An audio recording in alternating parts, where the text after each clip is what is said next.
Éternel, Dieu de grâce, nous voulons te bénir encore et louer ton Saint-Nom pour cette journée nouvelle que tu nous donnes. Merci encore, Seigneur Père, de ce que tu nous accueilles dans ta sainte présence. Seigneur Dieu, viens encore purifier nos cœurs, nos pensées. Pardonne-nous toutes nos offenses, Seigneur Père, et aide-nous à marcher comme tu veux. Tu es un Dieu saint et rien de souillé ne peut entrer dans ta sainte présence, Seigneur Père. Merci encore pour le privilège et la grâce que tu nous accordes, Seigneur Père, de venir auprès de toi, le Créateur de l'univers, au milieu des myriades et des myriades, Seigneur Père, de créatures célestes qui t'adorent déjà. Seigneur Dieu, tu acceptes, Seigneur Père éternel, nos faibles voix, Seigneur Dieu Tout-Puissant. Merci encore, Seigneur Dieu, d'ailleurs, parce que tu recueilles nos prières dans des coupes en or, Seigneur Père éternel. Cela nous montre ce qu'elles représentent pour toi. Béni soit ton Saint-Nom. Conduis-nous encore, Seigneur Père éternel, dans ce partage, Seigneur Dieu Tout-Puissant, et que cela puisse imprégner nos vies, afin que nous puissions, Seigneur Dieu, marcher conformément, Seigneur Dieu Tout-Puissant, à ta parole, conformément, Seigneur Dieu, au modèle de ton Fils Jésus-Christ, car ta parole nous dit que tout ce que tu as choisi, tu les as aussi prédestinés à être semblables à l'image de ton Fils Jésus-Christ, afin que Jésus-Christ soit le premier d'entre un grand nombre de frères. Père éternel, aide-nous à ressembler à cette image de Jésus-Christ au nom de ce Jésus-Christ, là ton Fils unique qui a versé son sang pour chacun de nous. Amen. Alors, donc,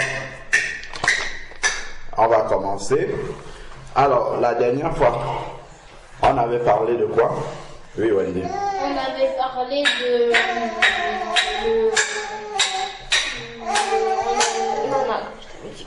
Ouais. On avait parlé des 10 lépreux.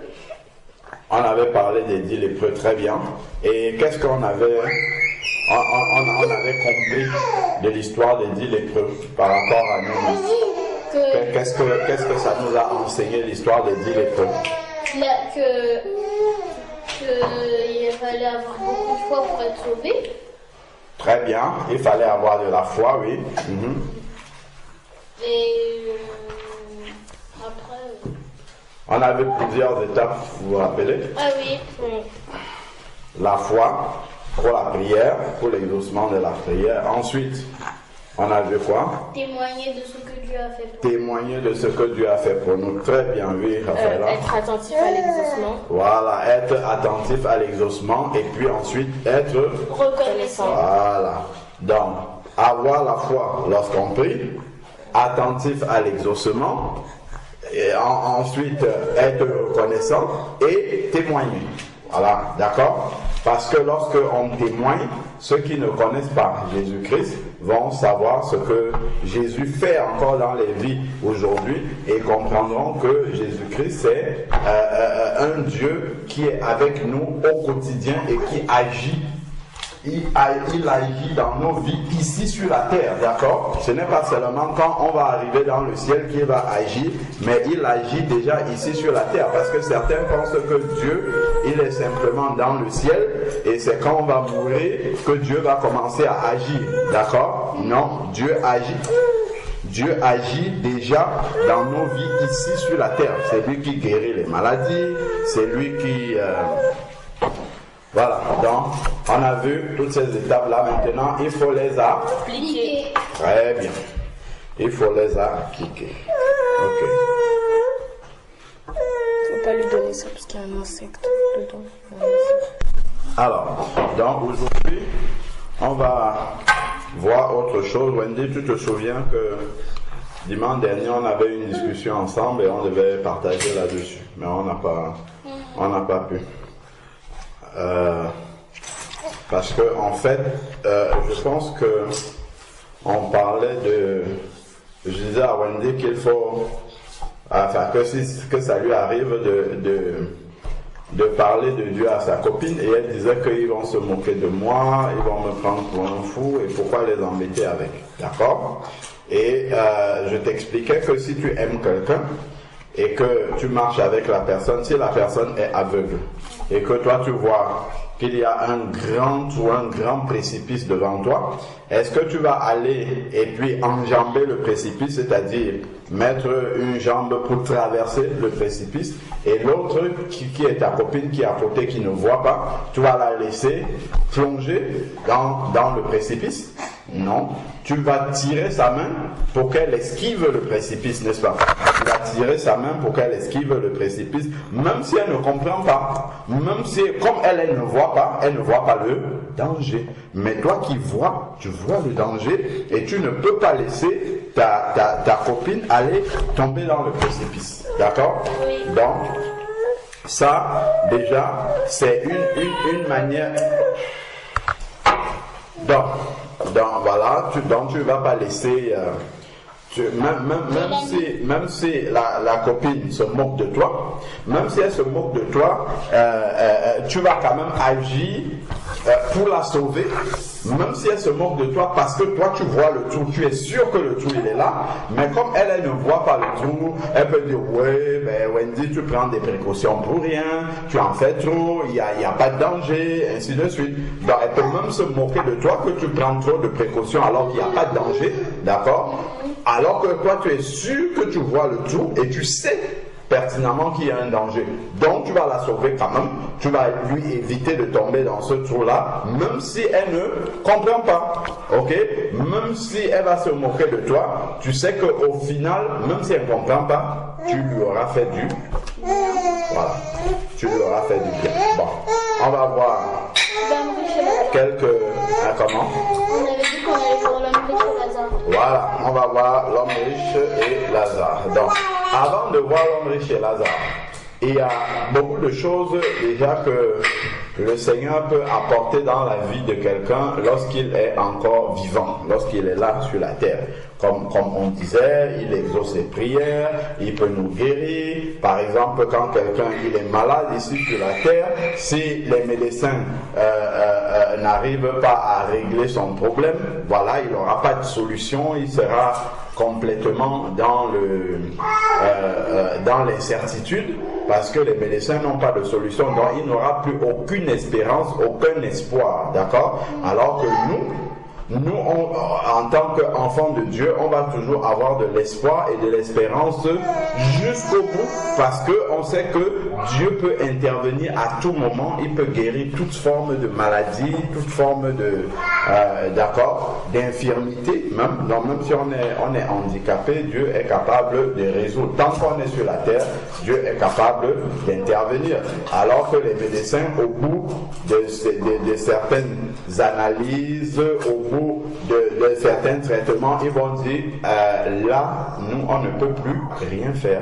D'accord? Alors que Dieu ne dira jamais devant un cas, je ne peux plus rien faire. Ok?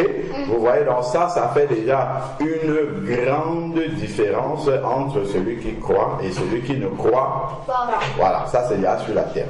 Bon, maintenant, on va voir. Bien plus grave encore, c'est lorsque la mort arrive. La différence. Le grand trou dont je te parlais, on va parler de ce grand trou-là. Ok? Tu verras que toi, tu sais qu'il y a un grand trou, mais beaucoup ne savent pas qu'il y a un grand trou. Mais donc, comme toi, tu sais qu'il y a un grand trou, tu vas faire en sorte qu'il puisse éviter ce grand trou-là. Ok? Voilà. Donc, on va prendre Luc chapitre 19, à partir du verset 31. Luc chapitre 19, à partir du verset 31. Donc, vous notez Luc chapitre 19, à partir du verset 31. Vous pouvez noter comme titre...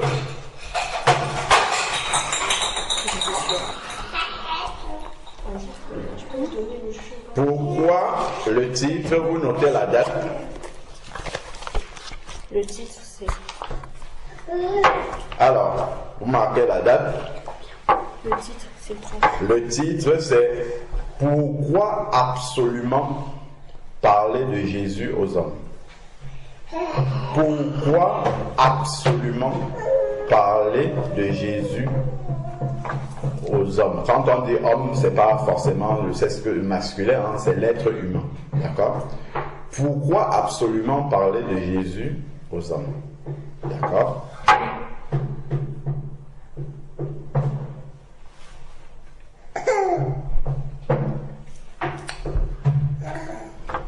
Et donc, pour résumer un peu, parce que Raphaëla n'avait pas assisté à nos différentes discussions, Wendy et moi là-dessus, j'avais demandé à Wendy, est-ce que tu sais la condition pour entrer au ciel, pour aller au paradis après la mort? Est-ce que tu sais quelle est la condition? Et qu'est-ce qu'on avait dit, Wendy? Bon, c'est vrai, tu m'avais dit qu'il faut être né de nouveau, tout ça, mais je t'avais expliqué ça de manière beaucoup plus simple. Mais qu'est-ce qu'on avait dit? Tu m'avais dit que si qu'on n'est pas né d'eau et d'esprit, on ne peut pas rentrer dans le ciel. Non, ça c'est ce que toi tu m'avais dit. Et je te l'avais expliqué très simplement. Très simplement, j'avais pris l'exemple de si je suis quelqu'un de très gentil et que j'accueille tout le monde à la maison. Tu te rappelles de ça? Oui. Voilà, ça c'est beaucoup plus simple que être né d'eau et d'esprit. Être né d'eau et d'esprit, ça c'est déjà très compliqué. Mais je t'avais pris un exemple qui est très simple. Si j'accepte tout le monde à la maison et que quelqu'un arrive là-bas, donc tous ceux qui sont dans la maison, ils ont un test négatif, d'accord, donc ils ne sont pas malades du corona, et que quelqu'un sonne là-bas à la porte, il dit qu'il veut entrer, je lui dis allez vas-y viens, moi j'accepte tout le monde, il me dit non, je veux d'abord te voir à la porte, il faut que tu viennes, j'ai quelque chose à te dire avant d'entrer, il insiste, et je vais à l'entrée, il me dit voilà, j'ai le Covid. Je suis Covid positif. Est-ce que, même si je suis gentil, je vais le laisser entrer dans la maison? Il va contaminer tous ceux qui sont là. Qu'est-ce que je vais lui dire? Traite-toi du Covid d'abord et après tu viens à la maison, il n'y a pas de problème. Mais il faut que tu sois traité du Covid déjà. C'est la même chose avec Dieu dans le ciel. On avait dit que Dieu, il est parfait. Donc s'il accepte des pécheurs dans le ciel, ces pécheurs-là vont contaminer. Alors, donc on a dit, si Dieu laisse entrer des pécheurs dans le ciel, ils vont contaminer tous ceux qui sont là.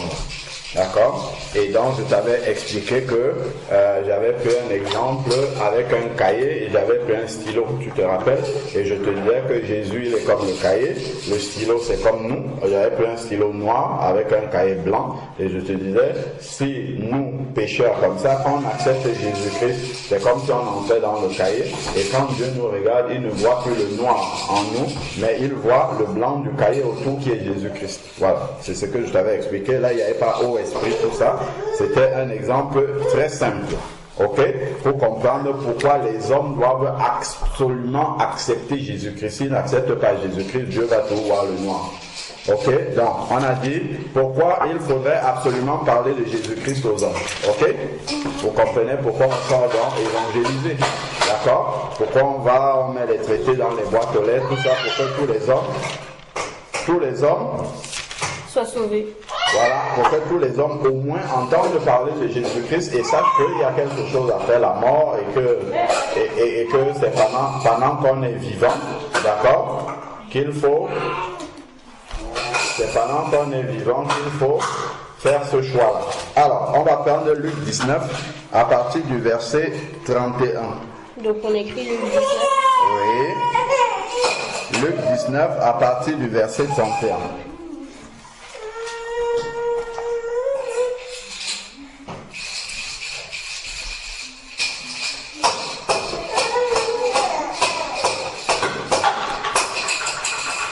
Luc 16, pardon, excusez-moi, l'homme riche et Lazare, c'est Luc 16 à partir du verset,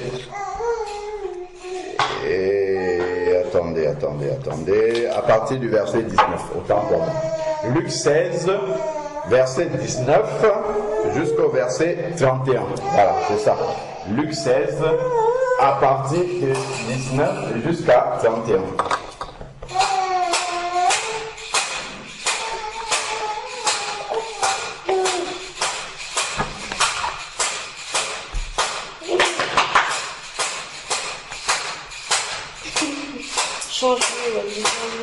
en autre. C'est ça. Ok. Donc, on prend Luc chapitre 16. Luc 16, Versets 19 à 31. c'est ça. Donc, vous lisez alternativement, c'est-à-dire l'une lit un verset, après l'autre lit le verset suivant, et puis on continue comme ça. D'accord? Ok, Wendy, tu commences. Luc 16 à partir du verset 19. Il y avait un homme riche qui était vêtu de pourpre et de fin lin, et qui chaque jour venait joyeux devant lui. Alors, donc il y avait un homme riche qui était vêtu de pourpre et de fin lin. Donc, à l'époque, vêtu de pourpre et de fin lin, c'est même l'image des vêtements de roi. Vous savez, quand Jésus était... quand on l'a amené chez Pilate pour le condamner, d'accord, vous vous rappelez que les soldats, ils lui ont mis un manteau de pourpre. Voilà, donc, parce qu'ils voulaient se moquer de lui. Parce que, pourquoi on a condamné Jésus? Parce que on dit qu'il a dit qu'il est le roi des Juifs. Ok? Le roi des Juifs, ça veut dire, c'était Dieu. Ok? Donc, on lui a mis un manteau de pourpre pour se moquer de lui, pour dire que tu es un faux roi. D'accord? Donc, on lui a mis le manteau de pourpre pour se moquer de lui. Donc, ok? Et puis du fin lin. D'accord? Du fin lin, et il menait une joyeuse vie dont il était joyeux, mais qu'est-ce qui le rendait joyeux? C'était la richesse. Vous voyez? Mais la richesse, est-ce que quand on t'enterre, la richesse peut partir avec toi? Non. Ça veut dire que cette joie-là va s'arrêter avec la richesse aussi. Ok? Continuons. Un pauvre nommé Lazare était couché à sa porte, couvert d'ulcères et désireux de se rassasier des miettes qui tombaient de la table du riche. Voilà. Donc, Lazare était pauvre, ok? Il était pauvre et il n'avait pas de subsistance, donc de quoi manger, même de quoi se vêtir, et il avait des ulcères. Vous savez c'est quoi les ulcères? Des blessures. Voilà, des blessures qui ne guérissent pas, ok? Il avait des blessures qui ne guérissent pas. Donc, et il était devant la porte du riche, espérant que le riche jette un peu de nourriture, d'accord? Jette un peu de nourriture et que lui, il puisse se rassasier de cette nourriture-là. D'accord? Continuons.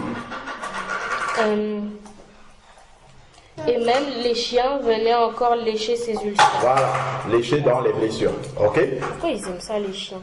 Ben, ils aiment tout ce qui est comme viande, tout ce qui est un peu saignant, c'est un peu saignant quand même, ouais, parce que les blessures, enfin bref. Ça, c'est pas le plus important. Continuons. Donc, les chiens, donc, ils n'avaient même pas de protection, ils avaient, voilà, ok? Alors. Le pauvre mourut et il fut porté par les anges dans le sein d'Abraham. Voilà. Donc, ça, déjà, on a une information. C'est que dès que quelqu'un meurt, on sait ce qui se passe. C'est ce qu'il nous dit. Il est mort immédiatement. Les anges sont venus le prendre pour l'amener dans le sein d'Abraham. Ok? Les anges sont venus le prendre pour l'amener dans le sein d'Abraham. On comprend déjà que quand on meurt, ce n'est pas la fin de toute chose. Il y a quelque chose qui continue après la mort. Parce que c'est une fois qu'il est mort, c'est une fois qu'il est mort que les anges sont venus le prendre. Ok? Donc il y a des anges qui sont là, qui prennent des personnes qui sont mortes et qui les amènent quelque part. Ok? Ok. Donc déjà, celui qui est sur la terre et qui vit comme si après la mort il n'y a rien, toi tu sais déjà qu'il y a quelque chose qui existe, donc tu ne vas pas le laisser comme ça dans l'ignorance. Ok? Parce que lui pense qu'on vit, que la vie se limite à ce qu'on voit là sur la terre et après c'est fini. Ok? Mais toi tu sais qu'il y a quelque chose après et il faut faire attention. Parce que après là, on dit que les anges sont venus le prendre. Donc ce n'est pas lui qui a décidé d'aller quelque part, là où il va partir, mais ce sont les anges qui sont venus le prendre. Donc ça veut dire que ça ne dépend plus de lui. Quand tu es sur la terre, si tu veux aller quelque part, donc je disais en fait que quand tu es encore vivant sur la terre, si tu te déplaces pour aller quelque part, c'est que c'est ta propre volonté en général, sauf si tu es prisonnier. Ok? Si tu es prisonnier, on t'amène là où tu ne veux pas. Mais si tu veux aller quelque part, soit tu peux te déplacer toi-même, tu y vas de ta propre décision, soit tu peux demander qu'on t'amène quelque part, ok? Mais c'est toi qui as décidé d'y aller. Mais ici, après la mort, on voit que Lazare il est mort, les anges sont venus le chercher. Donc là, ce n'est pas lui qui a demandé d'y aller, ok? Donc, là où tu vas partir ne dépend plus de toi. Ok? Ça ne dépend plus de toi. Continuons.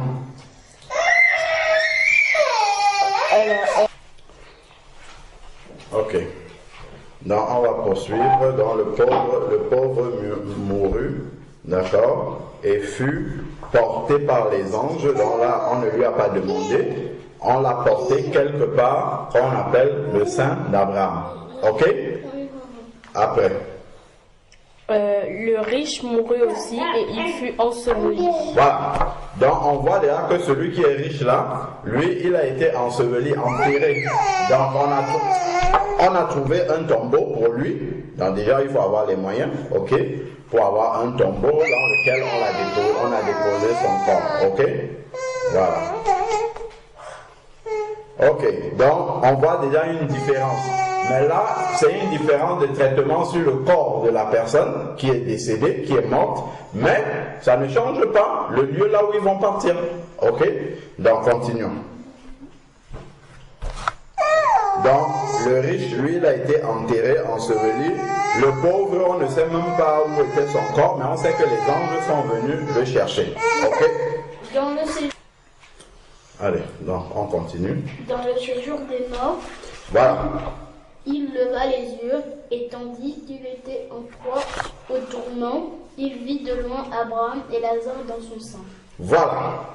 Ok, donc on nous a dit que le riche a été enseveli, enterré. Qu'est-ce qui s'est passé pour lui? Il a été dirigé où? En enfer. Non, on n'a pas dit ce que tu vois. Enfer, on n'a pas écrit enfer dans la Bible. Dis ce que tu lis dans la Bible. Hein? Au séjour des morts. Voilà. Il a été amené dans le séjour des morts. Ok? Tandis que Lazare, lui, il a été amené dans le sein d'Abraham. Donc on voit déjà qu'il y a une différence de destination après la mort. Ok? Certes, tout le monde ne va pas au même endroit après la mort. D'accord? Alors, donc, on voit ici qu'il y a une différence de destination selon quelque chose, on va comprendre, d'accord, selon un critère, mais on voit que tout le monde ne va pas au même endroit. Parce que le riche n'est pas allé au même endroit que le pauvre Lazare. Ok?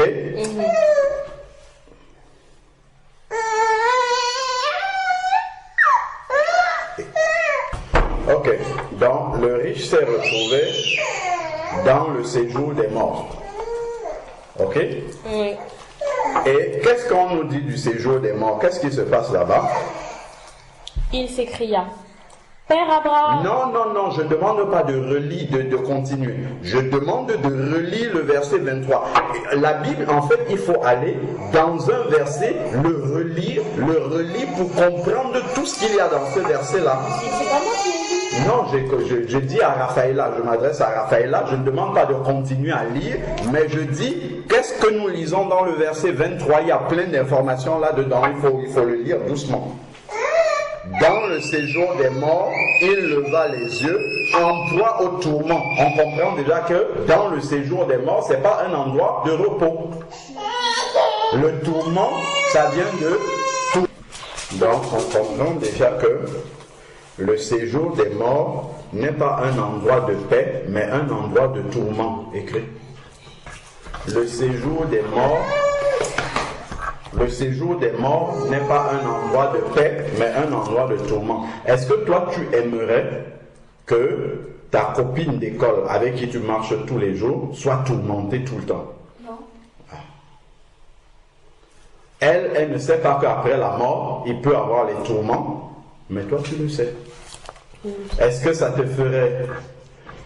te ferait rien dans le cœur de voir ta copine? Imagine un peu maintenant, toi tu es vivant là, et tu vois ta copine tourmentée dans le feu. C'est pas juste tourmentée par quelque chose qui va passer, mais c'est tourmentée dans le feu. D'accord? Tourmenté, tu imagines quand toi tu dors, tu as des moments dans la journée, tu vas à l'école, tu reviens, tu manges, tu fais plusieurs choses et après tu dors, ok?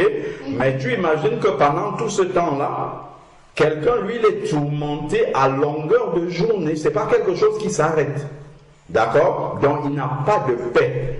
Il est tourmenté, c'est-à-dire il y a quelque chose qui provoque des tourments, qui fait souffrir cette personne-là, voilà, c'est ça. Qui fait souffrir la personne à longueur de journée. Est-ce que toi, tu peux supporter, si tu voyais ça, ta copine avec qui tu marches, est-ce que tu peux supporter qu'elle soit tourmentée comme ça? Non. Ah. Tu commences à comprendre quand on parle de quelque chose de dangereux que toi tu vois et que l'autre personne ne voit pas. Ok? Voilà. Donc, le séjour, on a dit, le séjour des morts est un lieu Le séjour des morts. Un endroit de repos, mais un endroit de tourment. Un endroit de tourment, V23. Ok? Verset 23.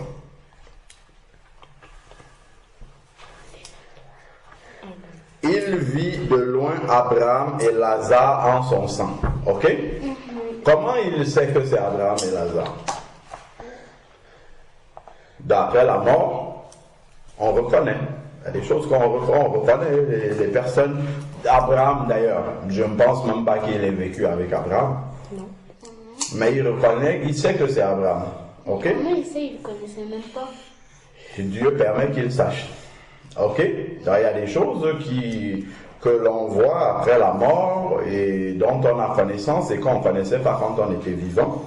Et il y a des choses qu'on connaissait quand on était vivant, qu'on continue à connaître après la mort, comme Lazare. Il reconnaît que c'était Lazare, il connaissait Lazare vivant, puisque Lazare était devant son portail, ok?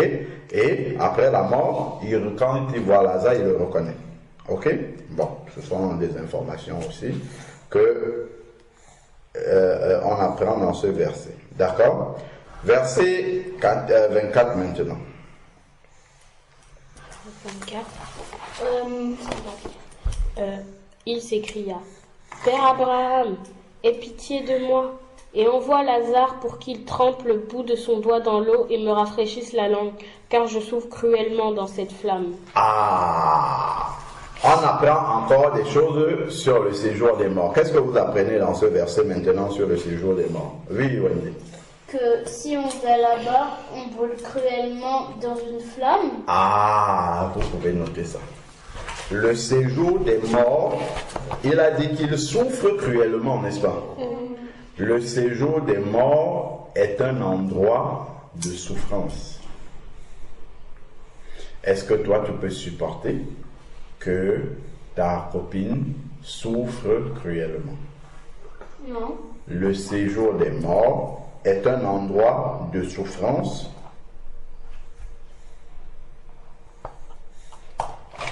et de flamme continuelle. C'est-à-dire qu'il y a le feu de manière continuelle, dans un feu qui ne s'éteint Jamais. Ah. Est-ce que tu peux souhaiter même à ton pied ennemi d'aller dans un endroit comme ça? Oui. Non. Très bien. C'est un endroit, le séjour des morts est un endroit de souffrance et de flamme permanente, d'accord? C'est un endroit de feu. En fait, il y a beaucoup de souffrance et il n'y a pas d'eau là-bas à boire. Ce qu'il nous dit ici, ok? Donc tu vas jamais boire. Regarde ce qui est écrit dans le verset. Il dit de dire à Lazare de tremper son doigt dans de l'eau et de lui donner. Donc il n'y a pas d'eau là-bas. Et au ciel, est-ce qu'il y a de l'eau? Pour l'instant, on est sur le séjour des morts. Vous avez compris? C'est un endroit de souffrance avec une flamme permanente, sans eau. Notez. Sans eau à boire.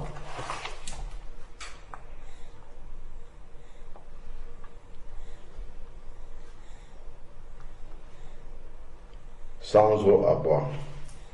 Sans, c'est S-A-N-S-O-E-A-U. C'est pour ça que je dis sans eau, parce que je fais la liaison. Sans eau à boire. Ok? Vous voyez comment cet endroit-là est. Bon. Il y a autre chose maintenant. Quand il s'écria, pourquoi il ne dit pas Abraham, mais il dit Père Abraham. Qu'est-ce que ça nous donne comme information? Il faut, Wendy. On ne lève pas, c'est pas la précipitation. La parole de Dieu, on doit se poser, réfléchir, méditer, comprendre avant de parler. C'est pas celui qui parle le plus vite. Et on ne parle pas pour dire n'importe quoi. Donc, tu relis le verset, tu écoutes la question, tu relis le verset, ensuite tu médites dans ton esprit et tu réponds. C'est pas à l'école où tout le monde veut répondre vite. Non, on n'est pas là pour répondre vite. On est là pour comprendre le texte. Est-ce que tu as compris? Voilà. Donc, il s'écria, Père Abraham. Donc, on a dit qu'il reconnaît déjà que c'est Abraham, bien que il n'a jamais rencontré Abraham dans sa vie. En tout cas, le texte ne nous dit pas qu'il ait rencontré Abraham, et puis on ne sait pas s'il a vécu à l'époque d'Abraham. Bon, rien ne nous montre cela, mais il a reconnu Abraham. Quand il dit Père Abraham, qu'est-ce que ça nous donne comme information?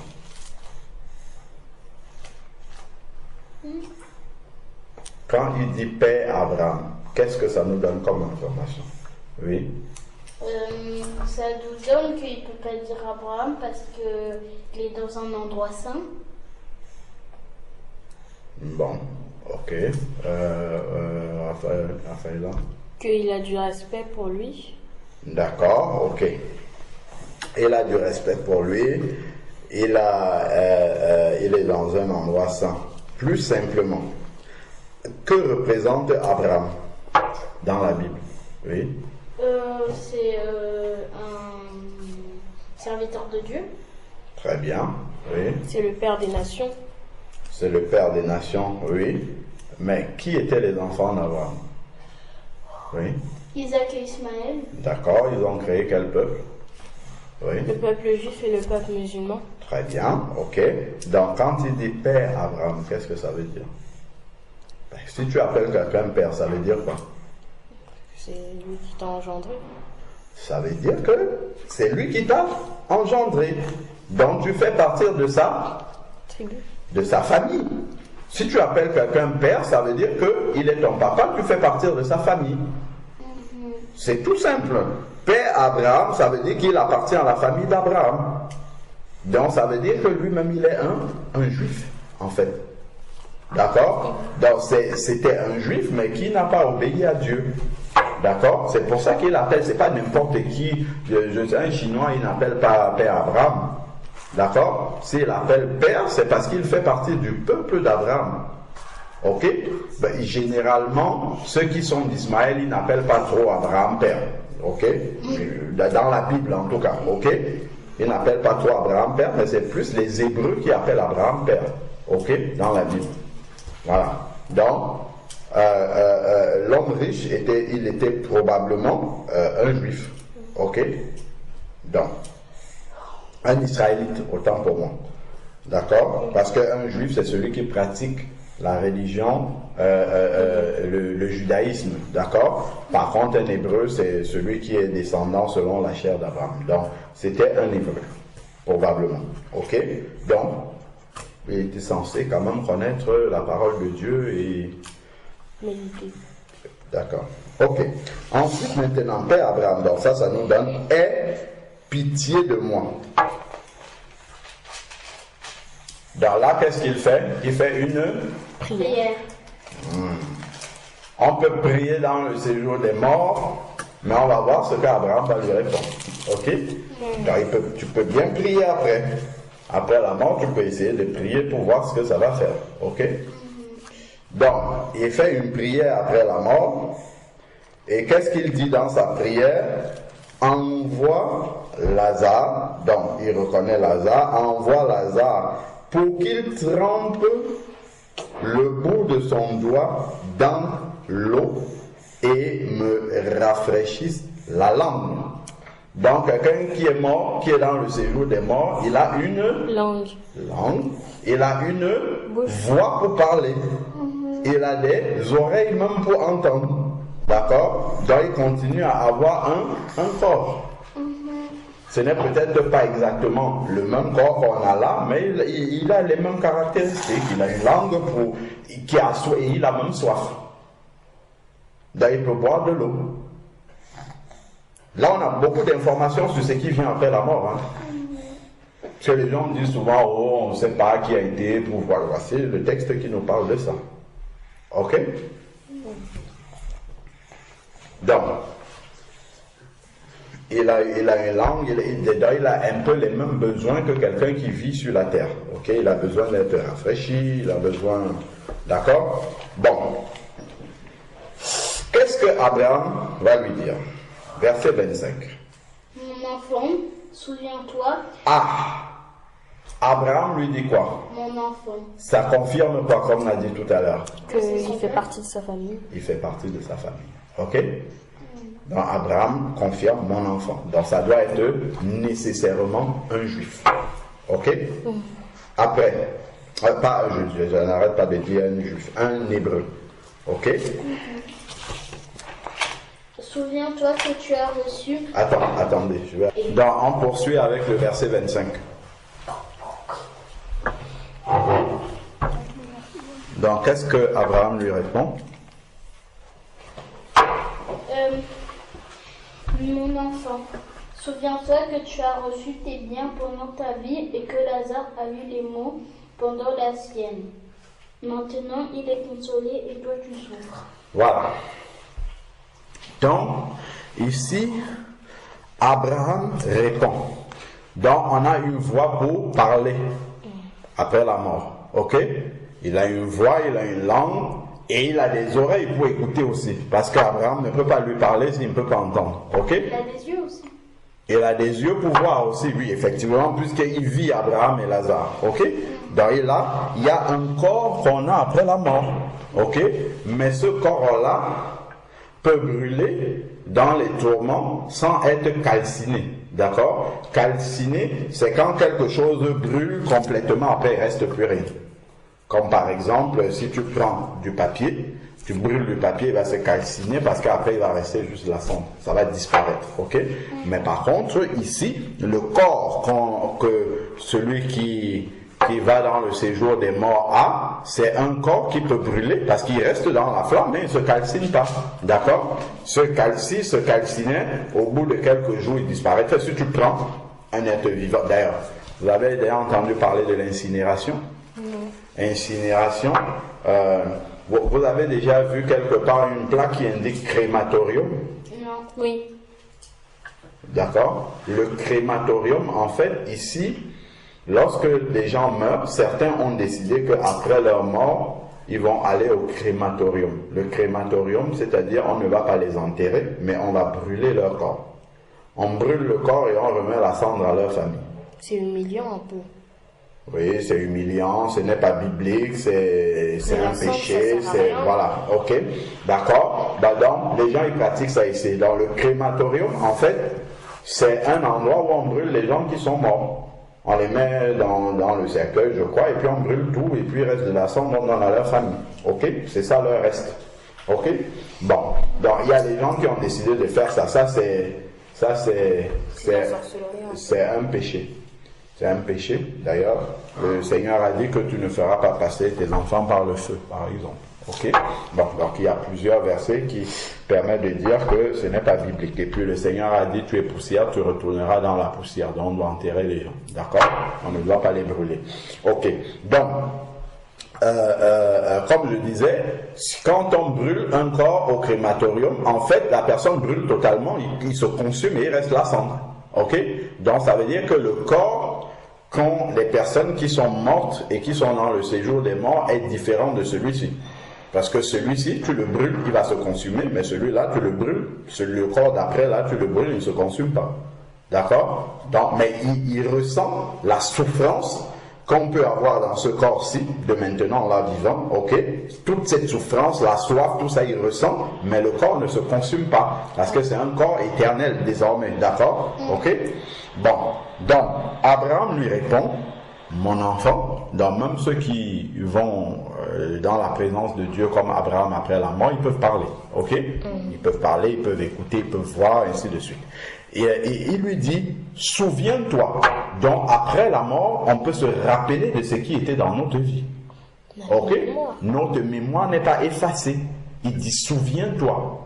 Donc, après la mort, tu peux repasser toute ta vie en boucle et tu peux revoir toute ta vie. Ok? C'est un peu comme les gens qui sont passés dans le coma, ils disent qu'ils ont revu toute leur vie défiler, et ainsi de suite, ou bien ceux qui sont passés près de la mort. Souvent ils disent ça, d'accord? Donc là, carrément, après la mort, il peut se souvenir de ce qui s'est passé dans sa vie. Ok? Donc tout n'est pas effacé.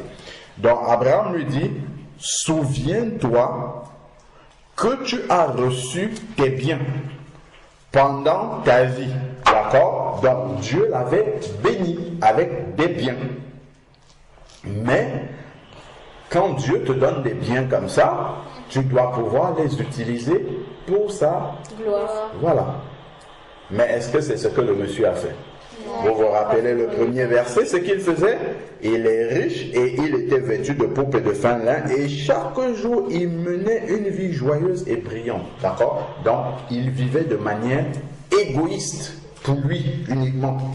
Joyeuse vie brillante, ainsi de suite. Il ne s'intéressait pas à son prochain. Donc il n'avait pas d'égard pour Abraham. Pour Lazare. Le premier commandement c'est quoi? Le plus grand. Aime ton prochain comme toi-même.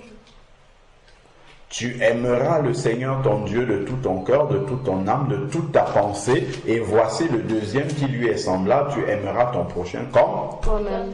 Voilà. Donc il n'a pas obéi à ce commandement-là qui est le premier. Ok? Donc on commence à comprendre pourquoi il se retrouve là-bas. D'accord? Donc, là on a appris ici que celui qui est mort, il peut se souvenir encore de sa vie, ok, qu'il a eu les biens pendant sa vie, et il se souvient même aussi de Lazare, d'accord, parce que Lazare était devant son portail. Donc, et Abraham lui dit, et Lazare, et Lazare a eu des maux, dans des souffrances, ok, Lazare a eu des souffrances, et maintenant ici il est consolé. Donc il est ici consolé. Donc après la mort, il est passé par des souffrances, mais il a gardé la foi. Il n'est pas parti au ciel parce qu'il a souffert sur la terre. Hein? Pas du tout. L'homme riche n'est pas parti dans le séjour des morts parce qu'il était riche. Non, ce n'est pas ça. Le verset 19 nous dit qu'il menait une vie joyeuse et brillante chaque jour. Mais il ne se souciait pas du pauvre qui était devant sa porte. Donc, en fait, il était égoïste. C'est ça qui l'a amené là-bas. Ok? Et Lazare, dans le texte, Lazare, on dit, même les chiens venaient lécher ses ulcères. Donc, Lazare ne se plaignait pas de sa condition de souffrance. Il n'en voulait pas aux riches qui ne lui donnaient pas à manger. Ok? Il était prêt à se contenter, on nous a dit, des miettes qui tombaient de la table du riche. C'est ça ici.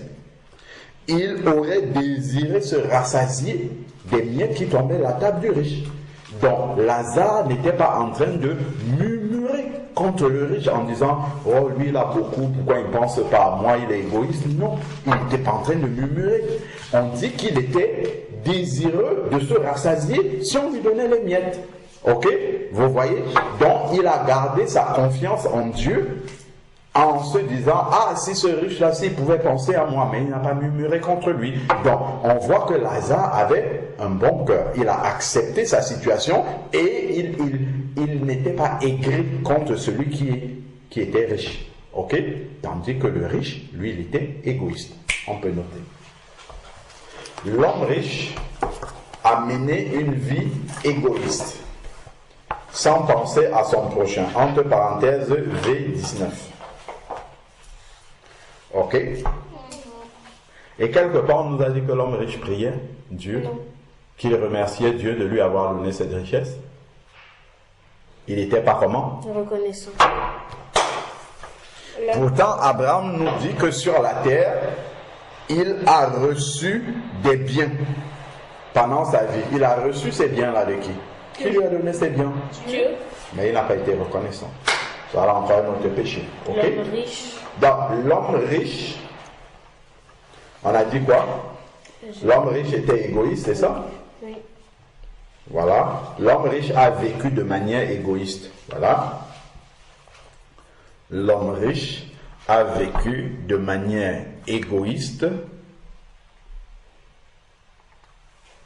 et sans être reconnaissant à Dieu qui lui a donné ses biens.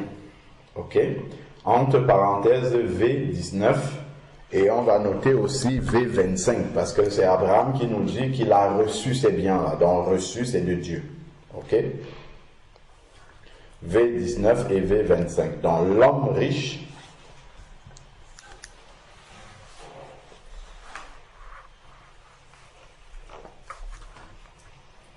L'homme riche a vécu de manière égoïste, sans être reconnaissant à Dieu pour les biens qu'il a reçus. oui, sans être reconnaissant à Dieu, a vécu de manière égoïste, entre parenthèses V19, on peut mettre ça parce que c'est le V19 qui nous donne égoïste. Après, sans être reconnaissant à Dieu pour les biens qu'il a reçus de lui, là vous mettez V25. Ok?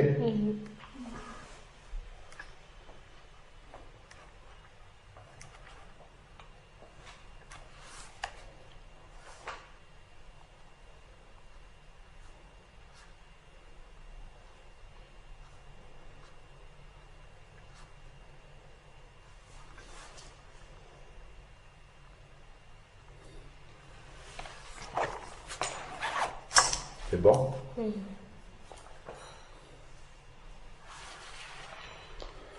Alors, tandis que Lazare, vous pouvez aller à la ligne, hein, c'est un autre paragraphe. Tandis que, c'est tandis que est plus loin, ok? Tandis et que plus loin. Donc, tandis que Lazare a accepté sa condition de souffrance sans murmure. D'accord?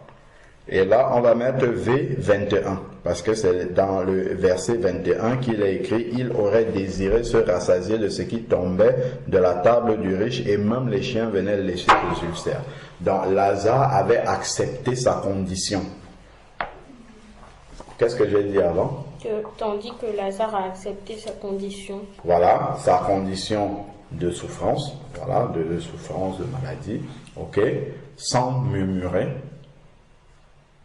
Tandis que Lazare a accepté sa condition de souffrance sans murmurer et comptant sur Dieu, entre parenthèses,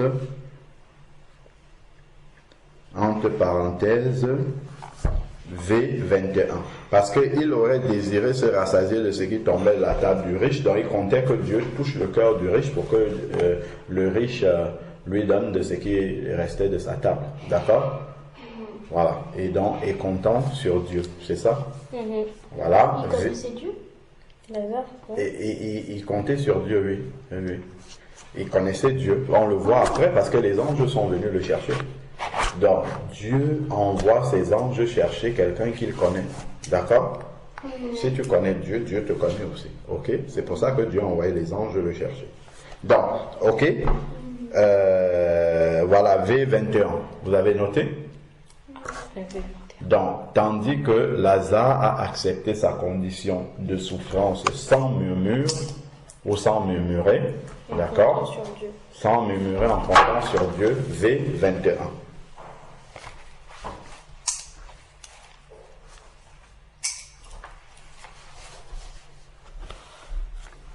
Donc, la manière dont chacun d'eux a vécu, je parle de l'homme riche et de Lazare, d'accord? La manière dont chacun d'eux a vécu, vous pouvez noter, la manière dont chacun d'eux, entre parenthèses l'homme riche et Lazare, la manière dont chacun d'eux a vécu Elle était différente?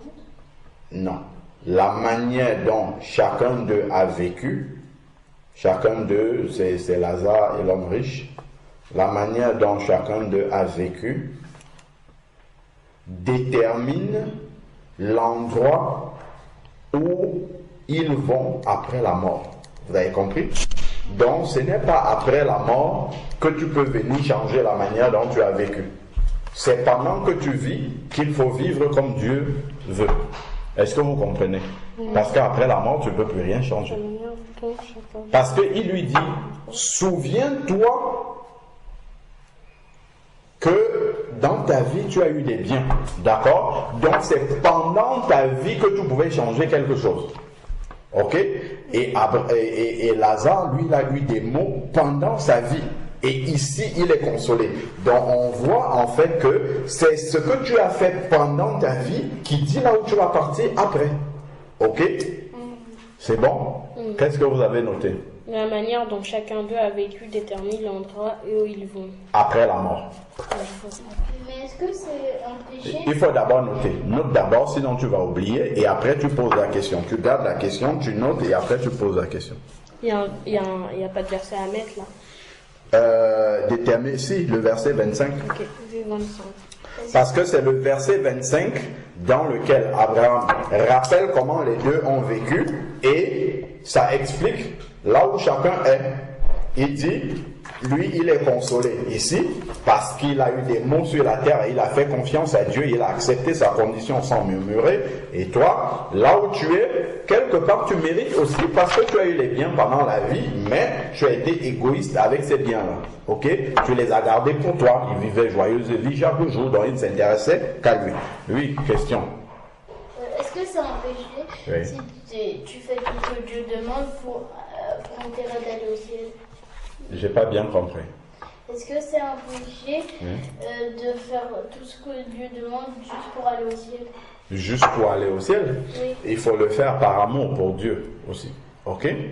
Donc on pourra lire ça dans 1 Corinthiens 13 qui parle de l'amour pour Dieu.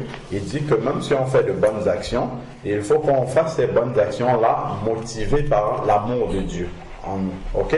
Qu'on ne fasse pas ça juste pour que Dieu dise que oui, voilà, tu as fait. D'accord? Il faut que ça soit motivé par l'amour de Dieu. Ok? Dans nos cœurs.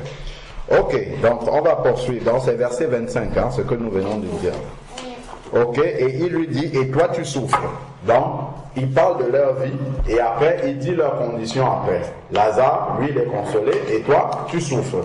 Donc, c'est d'après ce que vous avez fait, la manière dont vous avez géré votre vie, que vous êtes ici. Et en fait, c'est l'obéissance au premier commandement. Aimer Dieu de tout son cœur, de toute son âme, de toute sa pensée. Ça, c'est ce que Lazare, lui, il a fait parce qu'il a fait confiance à Dieu, et tandis que l'homme riche, le deuxième commandement, aime ton prochain comme toi-même, il n'a pas obéi à ce commandement-là, et il est là où il est. D'accord? Ok, verset 26. D'ailleurs, il y a entre nous et vous un grand abîme que ceux qui voudraient nous ne puissent le faire. Reprends, tout doucement.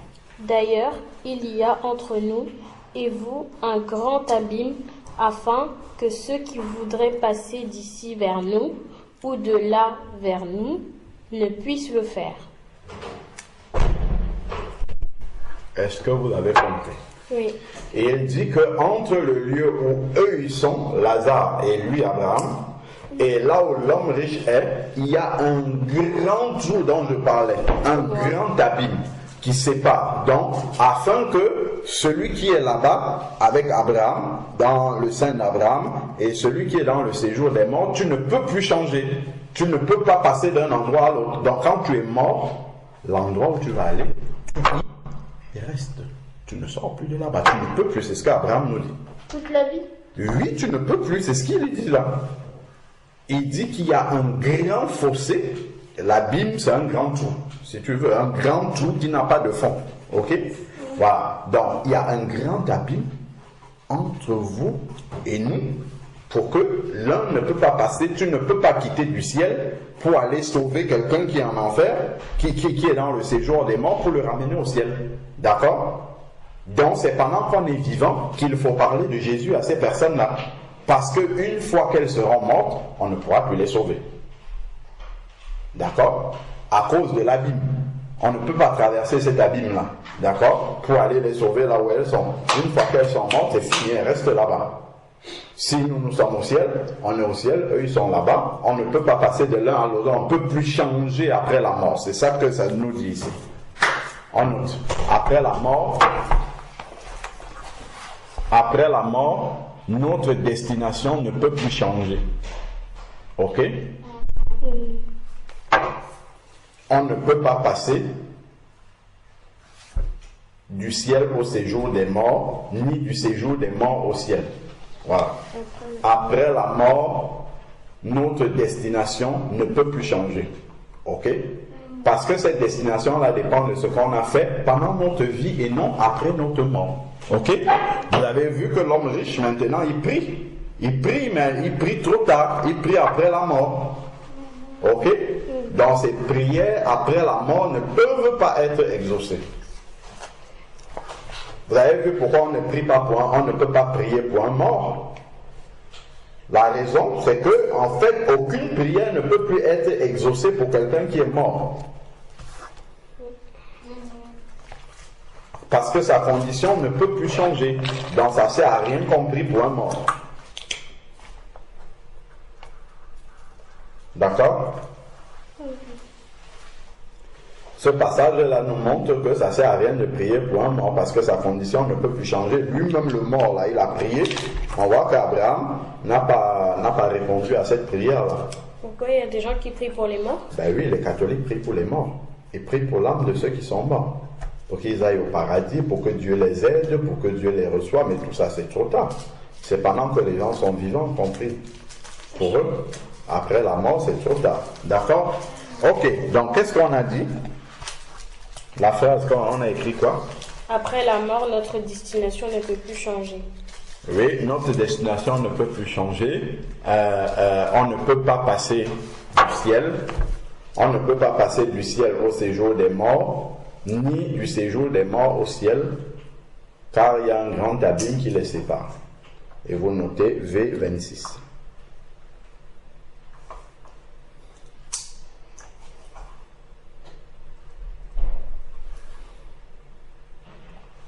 On va aller lire un autre verset qui est ailleurs.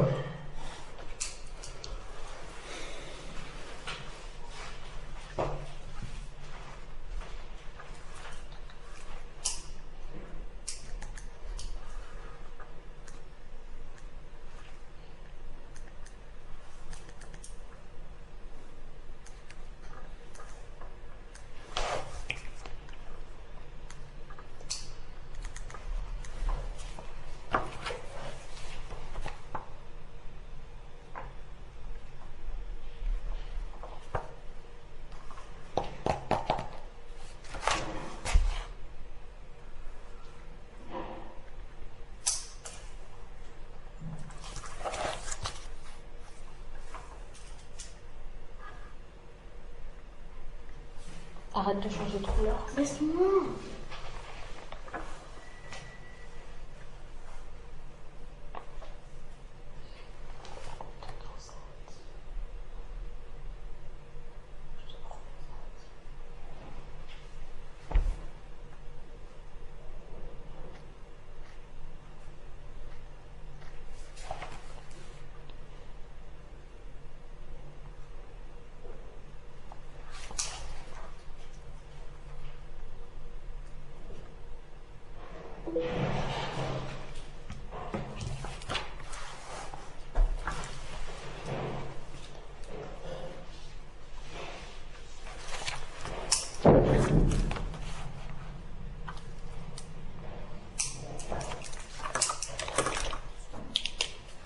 C'est bon? Donc, on a dit que... qu'est-ce qu'on a dit? Notre destination ne peut plus changer. On ne peut pas passer du ciel au séjour des morts, ni du séjour des morts au ciel, car il y a un grand abîme qui les sépare. V26, c'est bon pour toi, Wendy? Bon, on va aller lire un autre verset. C'est bon, Wendy? Tu as noté? Vas-y, tu peux copier sur moi. On va aller dans Hébreux 9, 27 après. Hébreux chapitre 9, verset 27.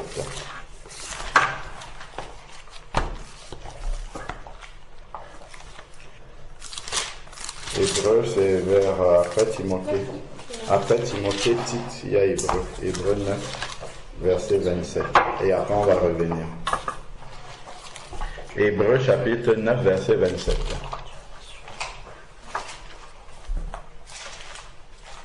Hébreux 9, verset 27.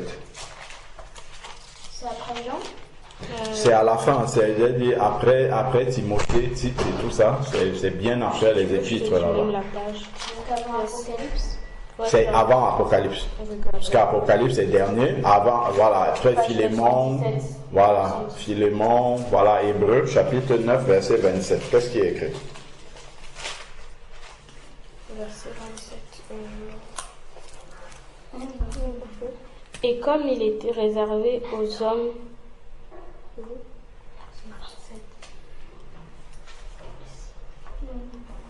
Et comme il est réservé aux hommes de mourir une seule fois, après quoi vient le jugement de même Christ. Non, c'est bon. Ça s'arrête à 27. Et comme il est réservé aux hommes de mourir une seule fois, après quoi vient le jugement. Donc, une fois que les hommes meurent, il y a un jugement immédiat qui est prononcé.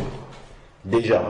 Ce jugement-là, c'est la destination où on va. D'accord? Destination finale. Réservé de mourir une fois, après quoi vient le jugement, donc on ne peut plus rien changer. Quand on donne un jugement, on ne peut pas changer ce jugement-là. Il est définitif.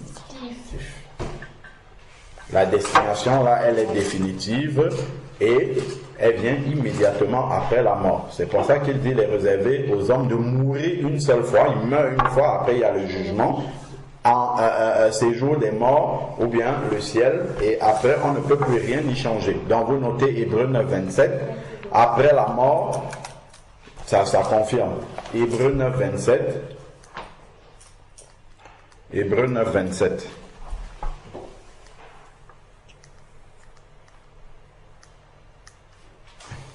Hébreux chapitre 9, verset 27. Donc ça confirme qu'après la mort, on ne peut plus changer la destination. On revient à Luc 16. D'accord? Après la mort, on ne peut plus changer sa destination. Donc, c'est pour ça que c'est pendant que les gens sont vivants qu'il faut leur parler de Jésus. Ok? Et même s'ils ne nous comprennent pas, même s'ils nous traitent de fous, même si c'est parce que nous on sait que s'ils restent comme ils sont, ils vont prendre la place de l'homme riche ici. C'est là qu'ils vont partir. Ok? Revenons au texte. Nous sommes au verset 27 maintenant. Ok? Qui lit le verset 27? Vas-y, Randy, doucement. Lentement. Oui? Le riche Oui? dit, je te prie donc, Père Abraham, d'envoyer Lazare dans la maison de mon père, car j'ai 5 frères. Ok. Donc, il continue. Là, maintenant, il dit clairement qu'il prie. Donc, il prie après la mort. Est-ce que sa première prière a été exaucée? Quand il demandait de dire à Lazare de tremper son doigt dans l'eau et lui donner. Non. Ok, vous notez ça. Après la mort, aucune prière ne peut plus être exaucée. Vous notez? C'est pour ça qu'il faut prier les gens, pour les gens quand ils sont vivants, même quand on est au ciel. Quelqu'un qui est mort, qui est au ciel, ne peut plus prier pour nous. C'est fini. Ok? Notez là-bas. Aucune prière après la mort ne peut plus être exaucée. Vous avez vu, Abraham n'a pas pu exaucer sa prière. Lui-même, Abraham n'a pas pu exaucer sa prière. Abraham n'a pas pu, on va voir après, ne peut pas faire quelque chose pour ceux qui sont encore sur la terre. Ok? Donc, ni ceux qui sont au ciel ne peuvent faire quelque chose pour ceux qui sont encore vivants, ni même ceux qui sont dans le séjour des morts ne peuvent encore faire quelque chose pour ceux qui sont vivants. Ok? Donc, vous notez aucune prière Aucune prière, c'est la suite, hein, Wendy, si tu as écrit là-bas, il faut continuer à la suite là-bas, le paragraphe suivant.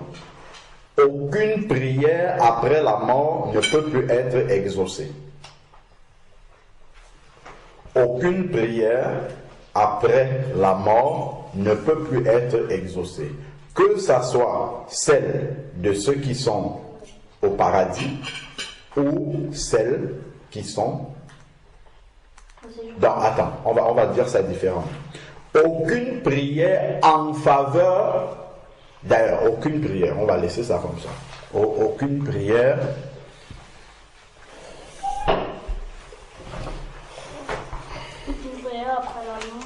Oui, aucune prière après la mort ne peut plus être exaucée. On va dire ça comme ça. Ok? C'est vrai que ceux qui sont dans le ciel peuvent demander à Jésus des choses qui se passent dans le ciel. Ça peut être exaucé. Ok? Mais ils ne peuvent pas demander quelque chose qui se passe sur la terre. Ok? Ah, c'est trop tard.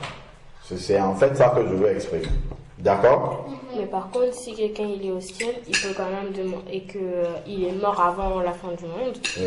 Il peut quand même demander à Dieu que quelqu'un se convertisse. Non, il ne peut plus faire ça, c'est trop tard. Non, il ne demande plus rien qui concerne la terre à Dieu. C'est pendant qu'on est vivant qu'il faut le faire. Il peut demander à Dieu des choses qui se passent dans le ciel là-bas. D'accord? Mais ce qui se passe sur la terre, même on aura l'occasion de lire dans Apocalypse, où ceux qui ont été immolés pour la parole de Dieu demandent à Dieu de venger leur sang sur la terre, et il leur dit, attendez, restez dans le repos. Ok? Même cette prière-là n'est pas exaucée. Il leur dit, attendez. D'accord? Donc aucune prière après la mort ne peut plus être exaucée. Est-ce que vous comprenez? Donc, vous avez noté aucune prière après la mort ne peut plus être exaucée. Donc, on va voir déjà que, verset 25, on voit qu'Abraham n'a pas répondu à la première prière de l'homme riche, où il demandait à Lazare de tremper son doigt, d'accord? Il n'a pas exaucé cette prière-là. Ça, c'est la première prière qui est mise de côté. L'homme riche va encore faire une deuxième prière ici. Je lis le verset 28. Comment? Non, vous avez noté, il faut noter les versets. Vous avez écrit qu'aucune prière ne peut plus être exaucée. V25, il faut dire là où, pourquoi on ne dit pas les choses en l'air, on dit des choses qui sont écrites. Donc, verset 25. Abraham n'a pas répondu à la prière de l'homme riche qui voulait de l'eau. Voilà. Abraham n'a pas répondu à la prière de l'homme riche qui voulait de l'eau. V25. Ok? On a dit aucune prière ne peut plus être exaucée après la mort. On va donner un exemple. Abraham n'a pas répondu à la prière de l'homme riche qui voulait de l'eau. V25. Donc Abraham n'a pas répondu. On va voir que la deuxième prière de l'homme riche aussi, concernant ses frères qui sont sur la terre, Abraham ne va pas répondre non plus. Ok, il ne va pas exaucer cette prière.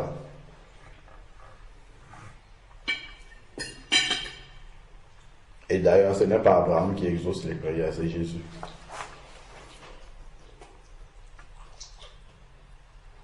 Dans ceux qui disent demandons à Saint Paul de prier pour nous, ceux qui sont dans le ciel là, demandons à Saint Jean de prier pour nous, demandons à notre grand-père qui est déjà mort de prier pour nous, tout ça là, c'est pas biblique ici. Ok? Tu auras beau demander, ils ne peuvent rien faire, ça se voit là. Ok? Ils ne peuvent pas répondre à cette prière, ils ne peuvent rien faire. Ceux qui sont au ciel. Alors, qu'est-ce qu'on a? Abraham n'a pas répondu à la prière de l'homme riche qui voulait de l'eau, V25. V25. Ok, donc on va lire le 28. Le 20. Oui. T'as pas fini de noter?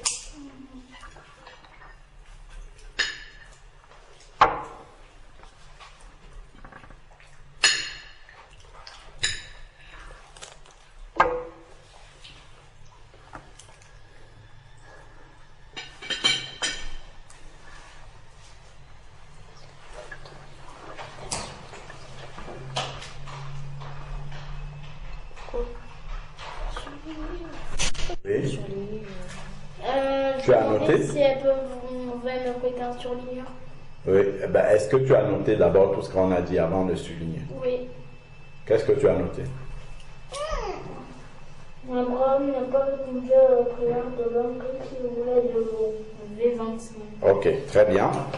Alors, au verset 27, l'homme riche a fait une nouvelle prière pour ses frères qui sont restés sur la terre. Ok? Donc là, est-ce qu'il fait une mauvaise prière? Il fait une prière pour que ses frères qui sont sur la terre soient sauvés. Ok? Il est gentil. Il devient gentil, mais trop tard. Ok? C'est quand il était riche là, vivant une bonne vie là. D'ailleurs, il ne partageait même pas avec ses frères. C'est maintenant qu'on sait qu'il a 5 frères. Mais quand il vivait une vie joyeuse là, on ne voyait pas ses frères. Donc même ses propres frères, il ne s'en occupait pas. Et ici, il nous dit qu'il a 5 frères, d'accord? Il a 5 frères. Et il dit qu'il leur apporte son verset 28. Relis le verset 28, Wendy. Reprends le verset 28. Leur atteste ces choses afin que... Reprends le verset 28, s'il te plaît, depuis le début du verset 28. Je te prie donc, Père Abraham, d'envoyer Lazare dans la maison de mon frère, car j'ai 5 frères. C'est pour qu'il leur atteste ces choses, afin qu'ils ne viennent pas aussi dans ce lieu de tourment. Est-ce que vous voyez la prière de ceux qui sont dans le séjour des morts? Leur prière, c'est que les membres de leur famille aussi ne viennent pas dans cet endroit-là. Là, il a compris que lui, il ne peut plus sortir de là. Mais maintenant, il s'inquiète pour ses frères qui sont encore sur la terre, parce que eux, leur destination peut encore changer. Il a compris ça, qu'une fois qu'on est mort, la destination ne peut plus changer. Mais par contre, ceux qui sont encore en train de vivre sur la terre, ils peuvent encore changer. D'où on doit parler de Jésus aux gens quand ils sont encore sur la terre, vivants. D'accord? Donc il a compris ici que c'est pour les vivants qu'on peut encore faire quelque chose, parce que pour lui c'est trop tard. Ok? Donc.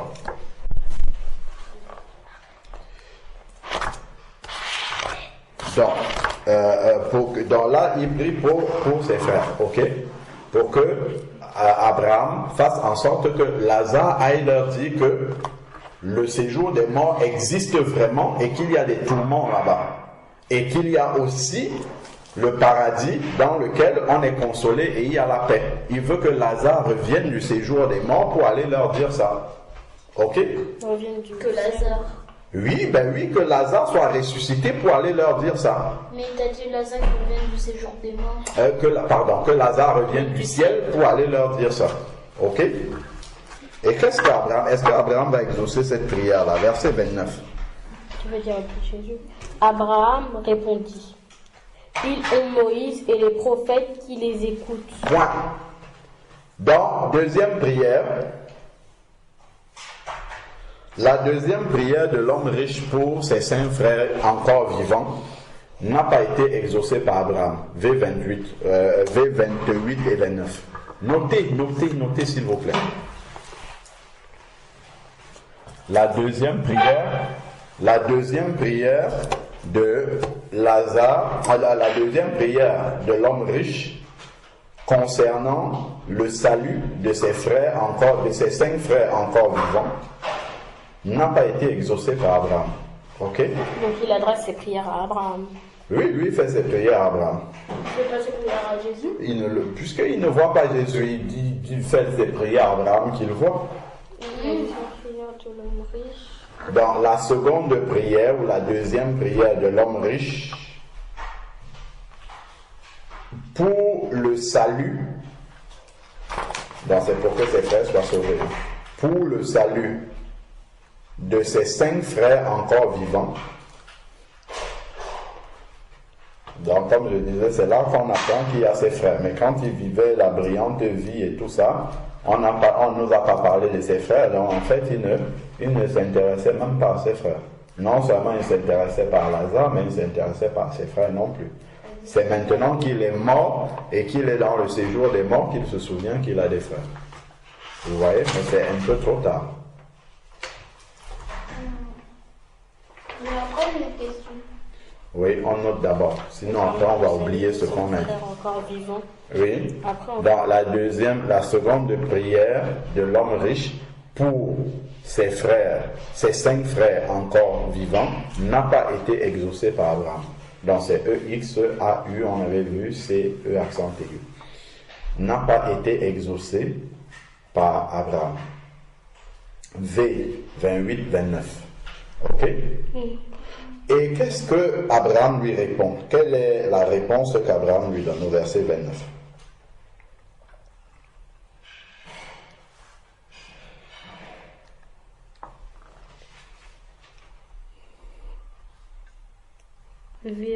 C'est 27, 28. Oui, c'est verset 28 et 29 qu'on note là. Verset 28-V29.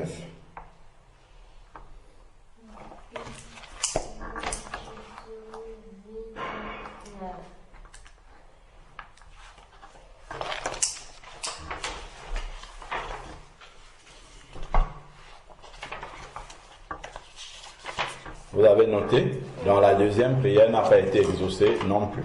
Donc, alors j'ai 28 et 29. Qu'est-ce qu'Abraham lui dit? Qu'est-ce qu'Abraham lui a répondu au verset 29? Ils ont Moïse, C'est qui il? ses frères. Ok. Donc, ceux qui sont encore vivants. C'est ça. Ils ont quoi? Ils ont Moïse et les prophètes qui les écoutent. C'est quoi Moïse et les prophètes qui les écoutent? Quand il dit qu'ils ont Moïse et les prophètes, qu'est-ce qu'il veut dire? Oui. Ils ont la Torah. Ils ont la parole de Dieu. Qu'ils écoutent ceux qui parlent de la parole de Dieu sur la terre. Vous comprenez? Notez. Pour que les vivants soient sauvés, ils doivent écouter. Pour que les vivants soient sauvés, ils doivent écouter et obéir. Ils doivent écouter et obéir à la parole de Dieu. Ok? Donc, c'est pour ça que nous, les vivants, nous devons transmettre la parole de Dieu aux hommes. D'accord? Parce que quelqu'un ne viendra plus du séjour des morts pour leur annoncer la parole de Dieu. Vous avez compris pourquoi c'est nous qui sommes vivants là qui devons annoncer la parole de Dieu? Ils ont Moïse et les prophètes. Donc nous, on doit répandre Moïse et les prophètes, c'est-à-dire la parole de Dieu. Ok? Donc, qu'est-ce qu'on a dit? Les vivants, pour être sauvés, doivent écouter et obéir à la parole de Dieu. Car aucun mort ne viendra leur prêcher l'évangile.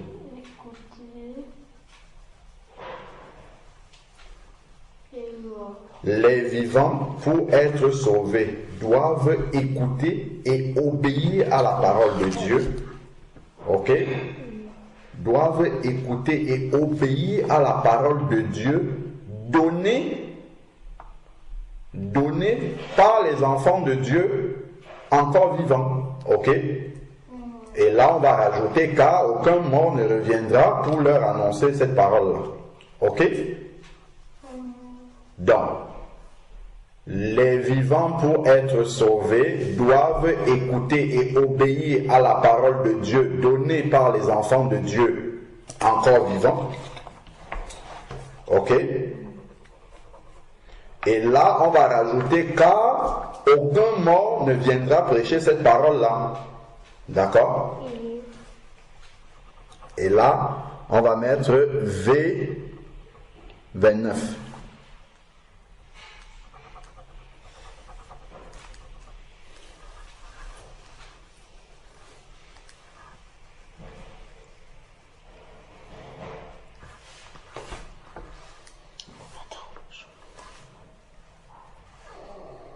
Qu'est-ce que tu n'as pas compris, Wendy? Pour que les vivants soient sauvés, ils doivent écouter et obéir à la parole de Dieu. Donnée par les enfants de Dieu encore vivants. Ok? Voilà. car, et après c'est là où on va noter, car aucun mort ne reviendra prêcher cette parole. Et là vous mettez V29. C'est pour cette raison-là, là en fait on est en train de répondre à la question qu'on a posée dans le titre. Dans le titre, on a dit pourquoi il faudrait absolument prêcher la parole de Dieu aux hommes. C'est parce que c'est nous qui avons Moïse et les prophètes, d'accord? Donc nous devons la porter aux vivants. Parce qu'une fois que les vivants sont morts, ça va être trop tard.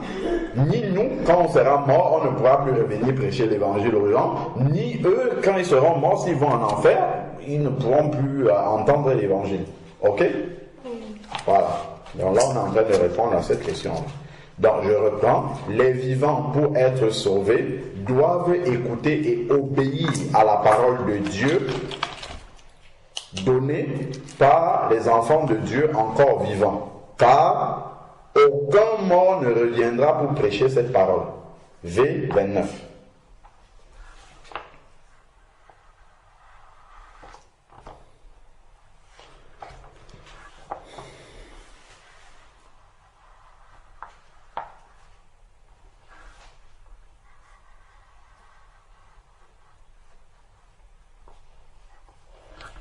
C'est bon? J'ai une question. Oui. J'ai deux questions. D'abord, mais si on est en train de l'enseigner et la personne est en train de vouloir se convertir, mais il meurt tout de suite, est-ce qu'elle va aller au ciel? Si elle était prête, si son cœur, on pourra lire un passage dans Actes chapitre 10, quand Pierre était chez Corneille, il était en train de prêcher la parole de Dieu et le Saint-Esprit est tombé sur ceux qui étaient en train d'écouter. Tu vois? Donc là, ils n'avaient même pas encore dit de leur bouche, je veux accepter Jésus-Christ, mais le Saint-Esprit est tombé sur eux parce que leur cœur était déjà prêt. Donc même quand si on est en train de prêcher la parole de Dieu à quelqu'un et que Dieu lui voit dans son cœur que la personne est prête, si elle meurt, elle va au ciel. Ok? Voilà. C'est-à-dire que même si, c'est-à-dire dans son cœur, si elle a déjà accepté, elle ira au ciel. Alors, oui. J'ai une autre question Oui. aussi, mais pourquoi si normalement les gens sont en enfer, ils doivent espérer que les autres aillent avec eux pour de la compagnie, non? Ah ben non, pas forcément. Ça dépend. Certains peuvent être dans le séjour des morts et vouloir que d'autres viennent avec eux, mais là, lui, il a parlé de ses frères. Il veut du bien pour ses frères, mais c'est trop tard. Ok? C'est trop tard. Il y en a qui peuvent être dans la souffrance. Par exemple, quelqu'un qui peut être malade, il peut dire que je préfère vraiment que personne, même mon pire ennemi, n'ait la même maladie que moi. Parce que je souffre beaucoup. Alors que tu peux avoir d'autres qui ont le cœur mauvais, qui vont dire, je veux que beaucoup de personnes aient la maladie que j'ai pour savoir que ça se fait souffrir. Ok? Vous voyez? Donc, en fait, c'est deux attitudes de cœur qui sont différentes. Donc, l'homme riche, quand il est arrivé dans le séjour des morts, il a compris beaucoup de choses. Ok? On voit qu'il a compris. Mais c'est trop tard, malheureusement. Il prie pour ses frères, c'est trop tard. Il veut du bien pour ses frères. C'est quand il était sur la terre qu'il fallait faire du bien. Ok? Voilà, sauf que c'est trop tard. Il voulait retourner sur la terre pour refaire du bien et revenir. S'il pouvait, mais il a compris qu'il ne peut pas. D'ailleurs, déjà même pour avoir un peu d'eau, il ne peut pas, donc c'est trop tard. C'est pour ça qu'il n'a même pas demandé à Abraham de le renvoyer lui sur la terre. Il a dit Lazare. Parce qu'il s'est dit que peut-être Lazare, comme il est au paradis, lui peut encore aller sur terre. Ok? Il a compris que pour lui c'est trop tard. Alors, qu'est-ce qu'il répond à Abraham? Il discute dans sa prière avec Abraham. Verset 30. Qu'est-ce qu'il dit? Non, Père Abraham, mais si quelqu'un des morts va vers eux, ils se repentiront. Vous voyez? Donc, il est en train d'argumenter dans sa prière. Il essaye de convaincre Abraham que non, c'est important. Si c'est un mort qui prêche la parole de Dieu, les gens vont écouter. D'accord? Et dit que si c'est un mort qui prêche, ils vont écouter. Est-ce que Abraham va exaucer la prière comme il dit? Verset 31. Et Abraham leur dit. Et Abraham lui dit. S'ils n'écoutent pas Moïse et les prophètes, ils ne seront pas persuadés quand même quelqu'un des morts ressusciterait. Vous avez compris ce que ça veut dire? Si quelqu'un ne reçoit pas la parole de Dieu que toi, un vivant, tu lui donnes, ce n'est pas parce que quelqu'un sera sorti de la tombe pour lui donner cette parole-là qu'il va l'accepter. Parce que son cœur est déjà mal disposé. D'accord? Si son cœur est mal disposé, quand toi qui es vivant, tu lui donnes la parole de Dieu, même quand un mort ressusciterait pour lui donner cette parole-là, il peut accepter parce qu'il a vu que c'est un mort et tout ça, mais son cœur n'est pas réellement touché. D'accord? Vous voyez? Il peut accepter par intérêt parce qu'il a vu que c'est un mort qui est ressuscité, tout ça, mais réellement son cœur n'est pas touché. Ok? Il va accepter parce que c'est mystérieux, un mort est ressuscité, il a parlé, tout ça et tout. Il va dire oui, j'accepte Jésus, mais son cœur n'est pas touché. Son cœur sera réellement touché s'il accepte quand les vivants lui parlent de Jésus. Ok? Est-ce que vous avez compris? Verset 31, on voit que Abraham n'a pas du tout exaucé cette prière. On va finir par un dernier verset. Est-ce que jusque-là vous avez tout compris? Oui. On finit par un dernier verset, c'est Actes, chapitre 4, verset 12. Raphaël va lire ça, ce verset-là. Actes, chapitre 4, verset 12. Actes, chapitre 5, 4. Vous allez noter ce verset-là. Allez, on lit déjà le verset et après vous allez le noter. Acte 4, verset 12. Qu'est-ce qui est écrit?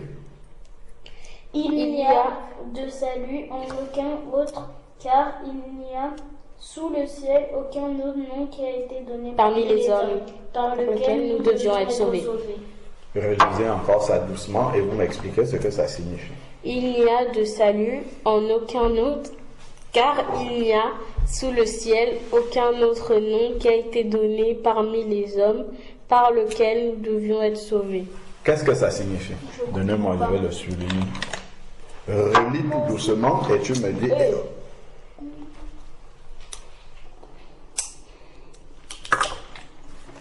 Raphaël, qu'est-ce que ça signifie ce verset? Relis-le doucement et tu me dis ce que ça signifie.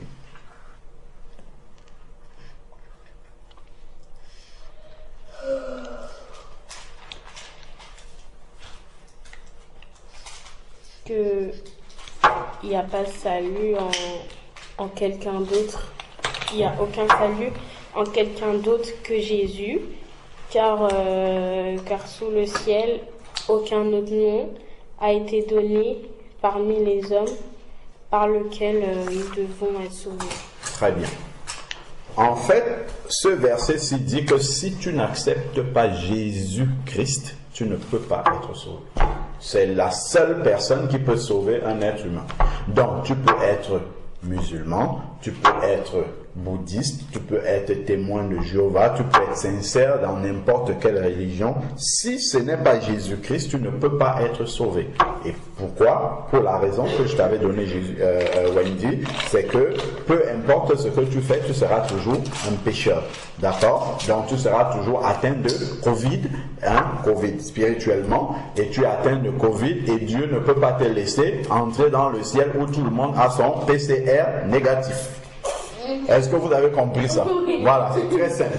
C'est très simple à comprendre comme ça. Tout le monde dans le ciel a son PCR négatif et ils ne sont pas vaccinés d'ailleurs. Ils ne sont pas vaccinés, ils ont leur PCR négatif, mais Dieu ne peut pas te laisser entrer dans le ciel avec le Covid pour contaminer tout le monde. Est-ce que c'est clair comme ça? Oui, voilà. Mais ça veut dire... Non. Ça veut dire que si tu es chrétien, tu peux forcément entrer dans le royaume des cieux? Pas forcément. Il faut avoir obéi. La première chose pour être sauvé, c'est de connaître, d'avoir accepté le nom de Jésus-Christ. Et ensuite, il faut vivre comme il veut. Parce que accepter Jésus-Christ, ce n'est pas juste dire avec la bouche, je t'accepte. C'est de vivre comme il demande de vivre. C'est ça qui montre que tu as accepté Jésus-Christ. Ok? Voilà. Donc, vous notez, Actes, chapitre 4, verset 12, seul Jésus-Christ peut sauver les êtres humains. Acte 4, non, on note d'abord ce que ça signifie et on va mettre entre parenthèses Acte 4, verset 12. Seul Jésus-Christ peut sauver les êtres humains. Seul Jésus-Christ peut sauver les êtres humains.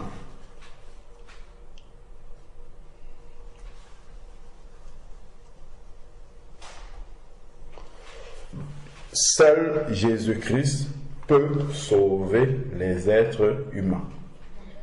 Donc tu vois, toutes les religions, c'est un peu comme les différents vaccins, Moderna, Pfizer, Johnson & Johnson, AstraZeneca, Sinopharm, Turcovax, Sputnik V, toutes les religions là, c'est comme tous ces vaccins là, ça ne sauve pas du Corona. Voilà, ça ne sauve pas du corona. Ça veut essayer de faire quelque chose, mais ça ne fait rien. Donc toutes les religions ne sauvent pas du péché. Donc les gens, ils vont arriver devant le ciel, ils auront toujours le Covid avec eux. Ok, donc seul Jésus est capable de ôter le péché. C'est pour ça, vous vous rappelez, on avait vu dans Jean chapitre 2, si je ne me trompe pas, lorsque Jean-Baptiste a vu Jésus, qu'est-ce qu'il a dit? Il a dit, voici l'agneau de Dieu qui ôte le péché du monde. C'est un peu comme si c'est le vaccin, c'est pas le vaccin, c'est un peu comme si c'est le remède qui enlève définitivement le coronavirus de quelqu'un et empêche que cette personne-là réattrape le corona. D'accord? C'est que Jésus, je prends le péché comme l'image du coronavirus parce que c'est l'actualité pour que vous compreniez bien. Ok? Voilà. Donc, seul Jésus est capable de sauver l'être humain du péché. Voilà, vous notez ça comme ça, parce que c'est son sang qui efface les péchés. Du péché. Aucune religion ne peut sauver l'être humain du péché. D'accord? Et c'est le péché qui empêche d'entrer dans le ciel. D'accord?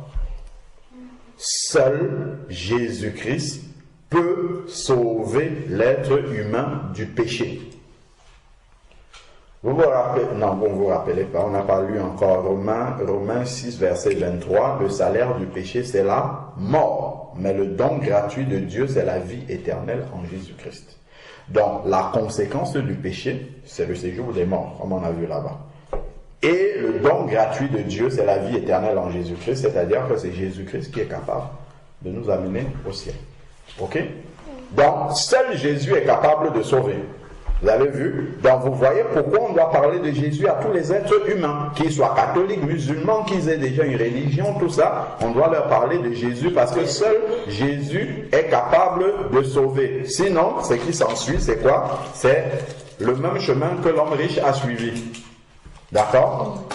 Voilà. Et c'est entre parenthèses Acte 4, verset 12. Est-ce que c'est les démons qui l'ont pris pour l'emmener? Les démons n'ont rien à faire là-bas. Les démons ne font pas ce travail-là. Ce sont des anges aussi qui les prennent pour l'emmener au séjour des morts. Les démons eux-mêmes, ils doivent aller dans l'enfer, le séjour des morts, les temps de feu.